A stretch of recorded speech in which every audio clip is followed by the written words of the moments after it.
Imagine it's 2001. You've been a Toastmaster for 5 years. The International Speech Contest is here. What are you going to do? So you start doing what a good speechwriter would do. You sit down and you write that first thing. Then you write the second edition. Then you write the third edition, fourth edition, fifth edition, and so on and so forth. Good speeches are not written. They're rewritten and rewritten and rewritten and rewritten. So you win your club contest. You rewrite it again. You win your area contest. You rewrite it again. You win the division contest. Starts to get really tough now, the division contest, for the simple reason that two of the people you are competing against are people who have competed at the regional level. You're fortunate enough to win that contest. Then comes the district final.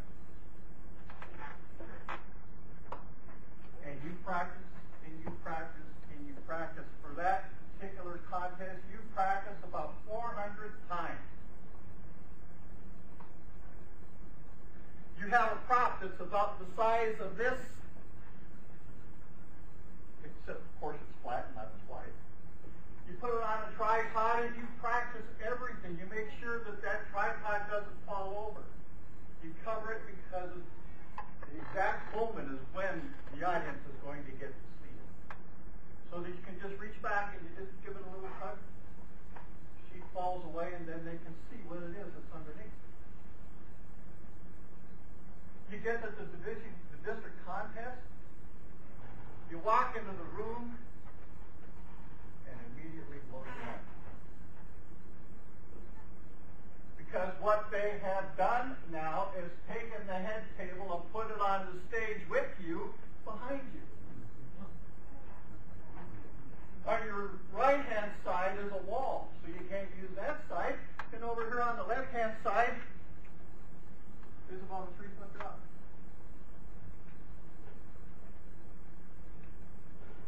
What are you going to do? Well, ladies and gentlemen, 2001 was the very first time that I made it to the district final. And that's exactly what happened to me. So everything that I had practiced, that was out the window. Randy was there to talk. I had to reach off the stage and do this. Timing was off, everything was off.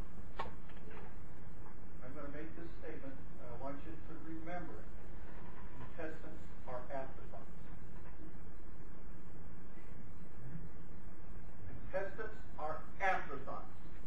And the reason I say that is that they will plan for the judges, they will plan for the timing lights, they will do everything for that contest except think about what's going to happen to you this week. Because this little table idea that I just told you about, that wasn't the only time it happened. My third time to the district finals, they did it again. I walked in the room, I saw that head table, and I immediately, this time I'm a little older, a little wiser. I reached out and grabbed all the other contestants. I said, look what they're doing. And I drug every contestant with me over to the chief judge, and I said, this is not acceptable. We are the stars of this particular function. You've got to change it. Most people would just accept it. And all the other contestants said the same thing. Yes, it has to be changed. So they changed it. They moved us over to a wall over here, which was great. There was nothing interfered. And then in order to get your sound equipment on, you had to walk all the way around the room to get to the other side. So as a contestant, when you walk in and you're ready, you have to be aware. Because it's not necessarily cast in stone. Another example. We had a big stage, division final. It had 2 steps going down to the floor. I had gone there ahead of time. spent a whole day practicing in this particular facility. And my speech required that I step down to the bottom step. Chief Judge again. Well, the space is right here on the top part of the stage. Well, wait a minute. Why don't we have the floor be the end of the speaking end? Otherwise, I got a problem. You have to be aware of what's going on around you as a contestant. Sometimes even more important than what you wrote for the speech. Last example I will give you about speaking area. I competed down in District 5. Division level contest. Italian restaurant. I said, okay, Italian restaurant. Went inside and looked around where they had the contest. They had it outside on the patio. And right behind the chain link fence, which was 5 feet away from where the contestants were speaking, was a 6-lane highway. And I have the video to prove it. The other thing that happened, you need to practice, let's pretend this is a microphone. We in Toastmasters don't practice with microphones. Well, we assume if we're going to have them, we're going to get a lapel microphone. Don't assume that. I had one that I cut the wire off, and when I practiced, part of my practice was to ensure that I had this microphone. And what do I do with it if I had a prop? What if I had this big prop over here? You're going to be stumbling around trying to figure out what it is that you need to do. You have to be prepared for what if as a contestant. This is the speaking area. If I go out of this speaking area, am I disqualified? No.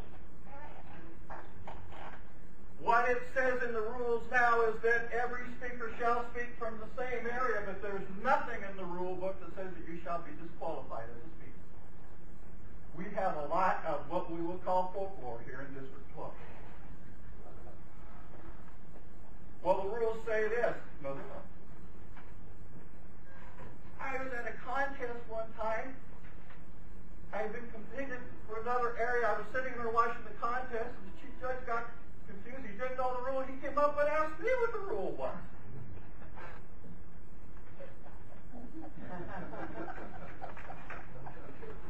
And I won't tell you who it was, because he's a very famous Toastmaster in our district. It's right. You can quote somebody, not a problem. Just quote them. Or if you're going to paraphrase them, say it. Paraphrase. But the safest thing for you to do as a speaker is to not do it at all. All my contest speeches, ladies and gentlemen, I've placed over 40 contests. So I think I know what I'm talking about. Never once did I ever quote, but once I paraphrased. If you're in a contest, and you think somebody is using material that's been copyrighted, protest.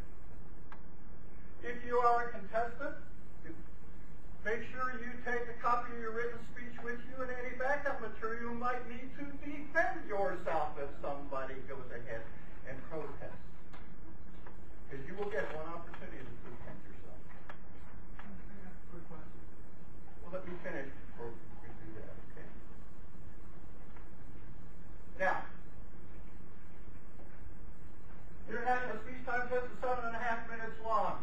If you speak 100 words a minute, how long should that speech be? 700 words. How much? 700 words. 200? 700. I don't think so. This is what you have to do. 1, take a book that's medium difficulty for you to read. Get a stopwatch. Or have someone else time you. Read for 1 minute out loud.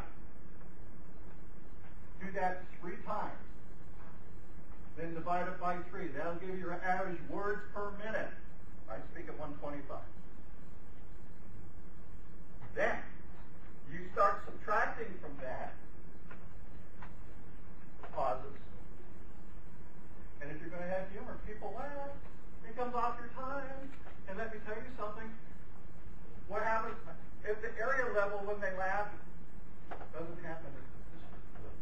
It's longer. It all has to come off the top. So be prepared. I could go on for at least an hour. But like I said, contestants, they're after that.